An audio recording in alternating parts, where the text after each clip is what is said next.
सिंधुदुर्ग जिल्ह्यात प्रथमच ओरोस इथं Mahindra first choice multi brand car service workshop Jaitapkar automobiles. पालकमंत्री दीपक केसरकर यांच्यावर हल्लाबोल करत केसरकर यांना मानणारा मोठा गट माझ्या संपर्कात आहे। 9 एप्रिलला याचा ट्रेलर दाखवणारा गौप्यस्फोट महाराष्ट्र स्वाभिमान पक्षाचे सावंतवाडी तालुकाध्यक्ष संजीव परब यांनी केला आहे। पव्यात आयोजित केलेल्या पत्रकार परिषदेत काय म्हणाले Sanjeev Parab. Jaitapkar builders and developers 20 वर्षांपासून गृहस्वप्न साकार करणारं एक नातं विश्वासाचं। उमेदवारी अर्जादरम्यान जी त्यांनी शक्ती प्रदर्शन केलं, या शक्ती प्रदर्शन असं वाटतं की जयजी राणे साहेबांचा विजय निश्चित आहे आणि हा विजय निश्चितच 1 लाखाच्या वर मताधिक्याने होईल, यात तरी मात्र शंका नाही आहे। प्रेस अशासाठी घेतली होती की सावंतवाडी तालुक्यामध्ये माकड तापाची साथ सुरू झालेली आहे आणि गतवर्षी पालकमंत्री व विनायक राऊतांनी सांगितलं होतं की रक्त तपासणी प्रयोगशाळा अद्यावत आम्ही उभारू, पण आज तगयात ही कोणत्याही प्रकारची प्रयोगशाळा या सावंतवाडी तालुक्यामध्ये उभी झालेली नाही आहे। त्याच्यामुळे येणाऱ्या काळात या तपासणीसाठी सर्वांनाच गोवा इथं गेल्याशिवाय कोणताही पर्याय नाही आहे। त्याच्यामुळे त्यांनी दिलेली आश्वासनं ही आता फुकट गेलेली आहेत आणि आता आम्ही दरवर्षी पाणी प्रश्न जटिलच बनत चालला आहे। आता जर आम्ही प्रचाराच्या निमित्ताने जेव्हा फिरतो तेव्हा प्रत्येकाच्या मनात एकच भावना आहे, ती म्हणजे पाण्याची। जो तो जिकडे तिकडे सांगतोय की आम्हाला पाणी नाही आहे म्हणून। त्याच्यामुळे पाण्याप्रश्नीसुद्धा आजचे पालकमंत्री पूर्णपणे अपयशी ठरलेले आहेत। त्याचप्रमाणे काजूला दर नाही आहे। जो शेतकरी पूर्ण वर्षभर काजू बागायतीत काम करतो, पण काजूलासुद्धा हमीभाव हे सरकार देऊ शकलं नाही आहे।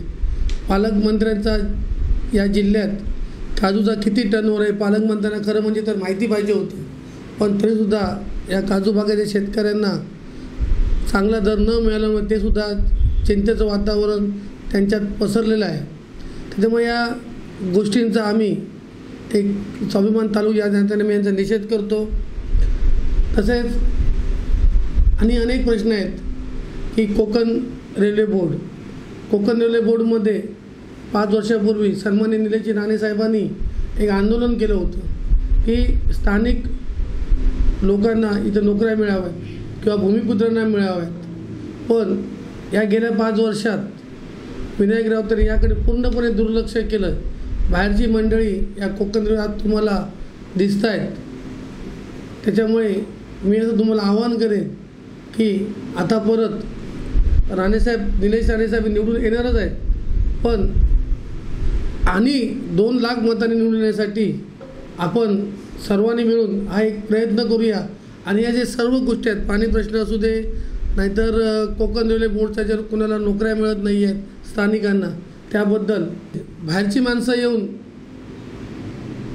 भरली गेलेली आहेत आणि 5 वर्षापूर्वी साहेबांनी जो बेरोजगारांसाठी जो मोर्चा काढला होता त्याच्या साहेबांवर केसेससुद्धा झाल्या आहेत। तेव्हा अशा माणसाला आपण निवडून दिलं पाहिजे की जो आपल्यासाठी काहीतरी करतो।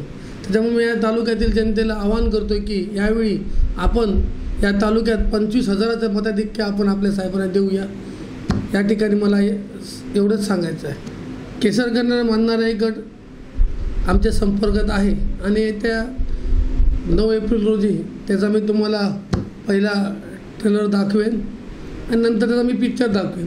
पण एक गट जो विनायक राऊतांना मानत नाही, तो गट आमच्या संपर्कात आहे। माझ्या त्यांची रोज बोलणी चालू आहेत। उमेदवारीबाबत त्यांना आवडतच नाही आहेत। विनायकराव ज्या पद्धतीने त्यांना बघून घेत नव्हते, त्यांना विचारत नव्हते, त्याच्यामुळे ते बाजूला गेलेले आहेत। नाही, बबन साळगावने मला स्पष्ट सांगितलं की मी शिवसेनेचा नाही आहे, मी पवारसाहेबांना मानणारा एक कार्यकर्ता आहे, त्याच्यामुळे मी शिवसेनेचा नाही आहे, माझ्या शिवसेनेचा माझा कोणत्याही प्रकारचा संबंध नाही असं स्पष्ट मला त्यांनी सांगितलेलं आहे। मला असं वाटतं कारण ते रोजगाराविषयी जास्त आतुर आहेत, त्यांना असं वाटतं की रोजगार मिळावा तरुणांना आणि शिवसेना रोजगार देऊ शकत नाही राणेसाहेबांनी सेवड आणला, दोडामधून MIDC आणली होती आणि यांनी विरोध कोणी थांबवली ते म्हणजे निश्चितच स्वाभिमानला मदत करतील. सावंतवाडी तालुक्याचं मतदान 1,16,106 आहे. 80,000पर्यंत वोटिंग होईल आणि त्याच्यातली 50,000 वोटिंग हे स्वाभिमानला पडेल यात काही मात्र शंका नाही. 25,000च्या फरकाने 20 त्यात 25,000च्या फरकाने सावंतवाडी तालुक्यात स्वाभिमान आघाडी घेईल.